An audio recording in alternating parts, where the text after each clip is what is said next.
Kalau lo semua pecinta anim, lo wajib banget untuk maraton series ini yang baru tayang bulan kemarin di Netflix karena dari building story, karakter, dan vibes-nya itu berasa banget nonton live action anim. So let's talk about Last Samurai Standing.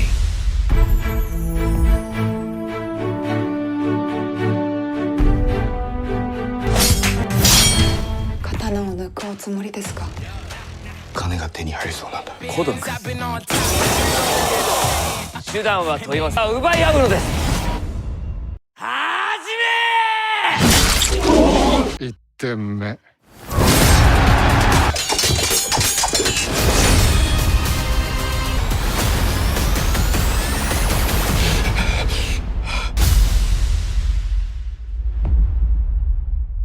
Hai Film Lovers, welcome back again with me Ali dari Film Lovers Indonesia, teman filmmu. Dan untuk di video kali ini gue bakal review non-spoiler yang baru aja tayang series di Netflix ya bulan kemarin. Dan gue juga sebenarnya nggak tahu gitu ya, karena dari vibes iklannya ataupun mungkin trailernya gue nggak tahu. Padahal gue lagi iseng-iseng nyari film aja dan ketemu nih film Last Samurai Standing dan dari Jepang ya, apalagi auto no debat pasti gue tonton karena pertama ini dari film samurai, kedua Jepang ya pasti bakal seru gitu. Dan apalagi series ini cuma 6 episode aja, berbeda gitu, biasanya 8 atau gimana. Gue coba satu tonton, sampai ternyata gue malah maraton sampai habis gitu ya, 6 episode kelar di satu hari. Jujur emang berasa seru banget nontonnya, nggak kerasa ya, dari kita terkesima dari actionnya gitu, fighting stylenya dan sebagainya, dan tau-tau habis aja gitu 6 episode dan ngerasa kurang gitu. Untuk sinopsis film ini berlatar di tahun 1800-an, zaman Edo ketika mau pindah ke zaman teknologi gitu ya, samurai pindah ke zaman yang mau ada senjata, cannon gitu ya, dan mesiu dan sebagainya. Dan di saat itu juga lagi maraknya wabah kolera dan sang peran utama harus mencari uang untuk menyembuhkan anak-anaknya dan warga sekitar. Nggak cuma itu, sang mantan samurai ini harus dipertemukan dengan 290 petarung lainnya gitu ya, di sebuah turnamen yang menghasilkan 100 miliar yen kalau nggak salah. Ini sangat seru banget walaupun dengan premis yang sama gitu sama film Netflix yang lain seperti Squid Game ataupun Alice in Borderland. Tapi nggak cuma itu, fighting stylenya emang berasa banget anim. Dan kenapa bisa begitu? So langsung aja kita bedah di review non-spoiler session.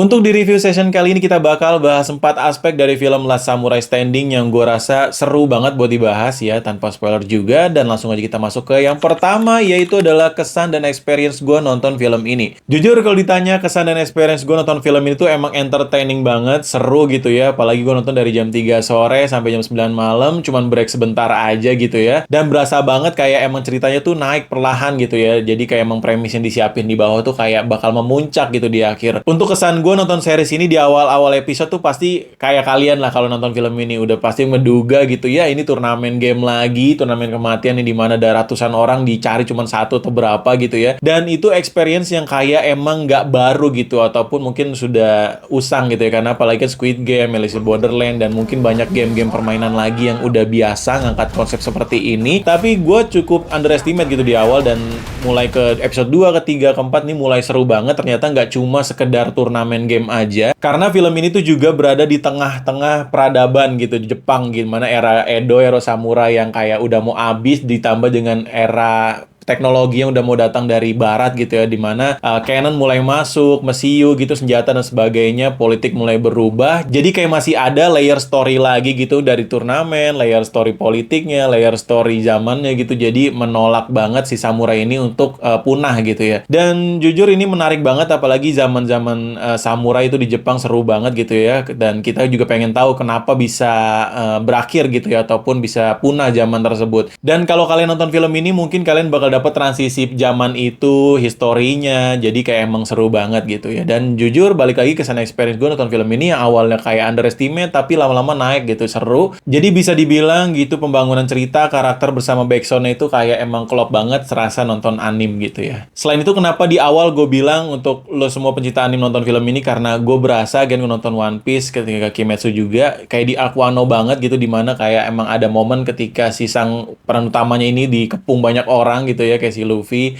Ini benar-benar ngerasa banget gitu ya. Dan dia juga kayak di fighting style katana tuh kayak Kimetsu banget gitu, walaupun nggak lebih banget kayak menggunakan efek-efek. Ini karena emang kayak manusia aja gitu yang menggunakan katana, ini bener banget kayak live actionnya, jadi seru banget gitu teman-teman. Dan kalau nggak percaya coba aja tonton sih ya. Dan untuk yang kedua yang pengen gue bahas dari film ini yaitu adalah karakter, dimana karakter di film ini tuh bener-bener aktor aktris ternama gitu Jepang gitu ya. Walaupun jujur gue peran utamanya belum tahu beliau gitu di mana filmnya, tapi gue lihat ada karakter lain yang emang ternama gitu. Contohnya kayak di peran utama di Crow Zero Explode gitu ya, di sini ada gitu ya, seru banget. Jadi assassin di sini, terus juga ada peran ceweknya Iroha yang dari Acting Times 2 yang udah gue review di YouTube gue ini juga, kalau bisa kalian tonton. Ada juga karakter utama dari film Parasite gitu ya, Jepang yang versi Jepangnya. Selain itu juga ada aktris pendatang baru gitu ya yang nemenin peran utamanya di sini. Ini juga lumayan gitu, aktingnya bagus juga di sini, dan emang kayak puas aja gitu nonton karakter-karakter yang diisi, apalagi film ini juga kayak banyak actionnya gitu, fighting style keren banget. Jadi emang butuh karakter-karakter yang udah ternama. Apalagi juga kalau nggak salah ada Serizawa di sini ya, walaupun scene-nya dikit banget di awal, dan gue juga bahkan gak notice kalau itu adalah Serizawa. Selain itu nggak cuma aktor ternama, film ini juga membangun karakternya tuh secara slowly, kayak anim banget, dibangun pelan-pelan dari awal sampai ke akhir gitu ya. Ada cuman glimpse-glimpse di awalnya kayak ngeliatin ini dia siapa nih kayaknya jago dan sebagainya, dan ini berhasil banget di akhir gitu. Akhirnya building story-nya dapet, dan sampai di akhir episode terakhir juga masih berasa banget pengenalan karakter barunya. Jadi overall berasa puas banget ketika nonton film ini diperanin aktor yang emang udah expert gitu ya. Dan untuk yang ketiga yang pengen gue bahas di film ini adalah dari segi mise en scene atau production design dan juga sinematografi visualnya gitu ya. Apalagi latar film ini tuh berada di tengah-tengah masa transisi ketika zaman samurai dan zaman teknologi mulai masuk gitu. Jadi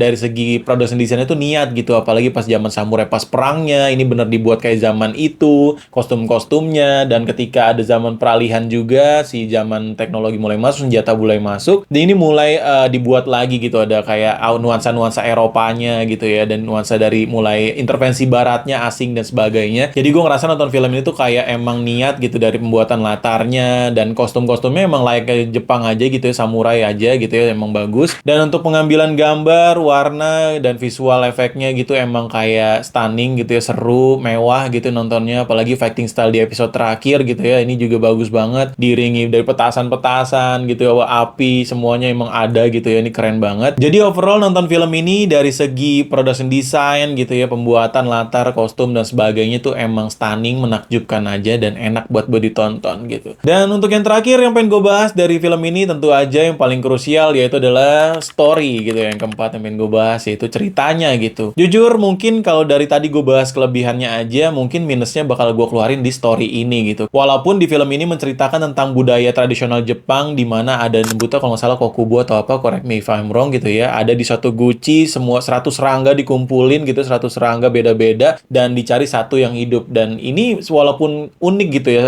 sejarah tradisional Jepang dulu, tapi kayak udah anggap basi aja gitu, karena mungkin Squid Game gitu, Alice in Borderland, Netflix lainnya yang emang populer juga menceritakan tentang game kematian gitu. Dan di film ini walaupun gue nggak nyangka gitu, ternyata gue nonton, wah game kematian lagi gitu, dan cari duit lagi gitu. Ternyata di awal tuh gue underestimate banget, kayak ngerasa, kurang dah kayak gini dah, tapi gue suka gitu sama samurai gitu dan sebagainya, jadi gue terusin nonton. Tapi mulai di episode ketiga ada cerita baru, ya kan, cerita tentang sejarah mereka di perguruannya gitu dan sebagainya, dan ada cerita politik lagi di lapis duanya dan sebagainya. Mungkin ini menjadi menambah seru lagi di story film ini. Sampai di episode-episode terakhirnya ini mulai berasa seru, fighting style-nya mulai memuncak gitu ya, apalagi kita dibikin penasaran gimana nih akhirnya. Ya mungkin mulai menduga-duga seperti Squid Game, apakah ada pemberontakan ataupun emang terjadi menang satu dan sebagainya. Ini masih belum tahu karena emang seriesnya belum habis gitu ya, sayang banget. Jadi kayak dibikin kepo banget gitu ya, walaupun 6 episode serasa puas gitu ya. Dan paling itu aja minusnya di segi story, yang mungkin karena emang konsepnya udah premisnya sama lah gitu ya. Jadi overall ini aja yang bisa gue bahas dari review non-spoiler film Last Samurai Standing. Gimana menurut kalian film lovers terhadap film ini? Dan untuk kesimpulan gue ngasih rating terhadap film ini sebesar 8 of 10 atau keren sih ini. Balik lagi gue suka banget sama zaman samurainya, fighting style-nya berasa anim banget, dan minusnya paling terlalu banyak politik, terlalu banyak konsep kayak game kematian gitu dan sebagainya. Jadi kayak berasa ini ceritanya jadi pasaran gitu ya. Tapi overall is good gitu ya, karena visualnya stunning, karakter dan balik lagi tuh keren-keren semua. Dan kalian bisa langsung aja tonton. Gimana menurut kalian? Tulis juga di kolom komentar. Dan kalian juga bisa request gue bahas film apa. Jangan lupa juga untuk like and subscribe channel ini. Kalian juga bisa support gue melalui link yang udah gue cantumin di bawah. Sampai bertemu lagi di next video, and salam pecinta film.